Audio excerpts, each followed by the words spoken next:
నాకు ఎప్పుడైతే క్యాన్సర్ వచ్చిందో ఆహారము తినడానికి అసలు ఉండేది కాదు. ఏదన్నా అన్నం తింటున్నా అది రక్తంలో బయటకు వస్తూ ఉండేది. నాకు ఇష్టమైన కూర వేడివేడి అన్నంలో కలిపితే ఆ బాక్స్ని ముక్కు దగ్గర పెట్టుకుని ఆకలి తీర్చుకునే రోజులు నాకు ఇంకా జ్ఞాపకం ఉన్నాయి. నా ఉమ్ముని అరగంట సేపు నా నోట్లో ఉంచుకొని అది నీళ్ళలాగా తాగితే అది కూడా రక్తంలో బయటకు వచ్చేది. ఎవ్వరూ నాకు ఆహారం పెట్టేవారు కాదు.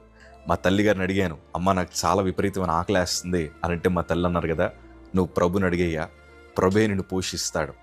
ఈ మాట కొంచెం వినడానికి విడ్డూరంగా అనిపించిన వాస్తవానికి అది నిజం. మనకి ఏది అవసరమో మనం ప్రభువుని అడగగలిగితే ఆయన మనలను పోషించగలిగిన దేవుడు. రక్తం ఎక్కడి నుంచి వస్తుందో తెలియక నా కడుపులో ఏమైనా ఇన్ఫెక్షన్ అయిందేమోనని పేగు ముక్కలు బయటికి తీసి మరీ పరీక్షలకు పంపించారు. అసలు ఎవరికీ అర్థం కాలేదు. కానీ నేను అంటాను, ఆయన ఏ సమయాన్ని పోషించాలనుకున్నాడో ఖచ్చితంగా సమయానికి పోషిస్తాడు. కంగారు పడాల్సిన అవసరం లేదు. మనం ప్రభు వైపు ఎదురు చూస్తే చాలు, దేవుని సందులో విజ్ఞాపన చేస్తే చాలు. నేను దేవునికి మొరపెట్టడం ప్రారంభించాను. చక్కటి కృప ఏంటో తెలుసా? ఒకవైపు కీమోథెరపీ జరుగుతున్నా సమృద్ధిగా ఆహారం తినే కృపను దేవుడు దయచేశాడు. నా రక్తపు వాంతులను ఆపాడు. అప్పుడు నాకు అర్థమైంది ఏంటంటే, ఆయన మనల్ని పోషించాలనుకుంటే ఎలాగైనా పోషించగలిగిన దేవుడు. ఈరోజు సమృద్ధితో దేవుడు మమ్మల్ని నింపాడు. అదే సమృద్ధి మీ అందరికీ నా ప్రభు దయచేయబోతున్నారు.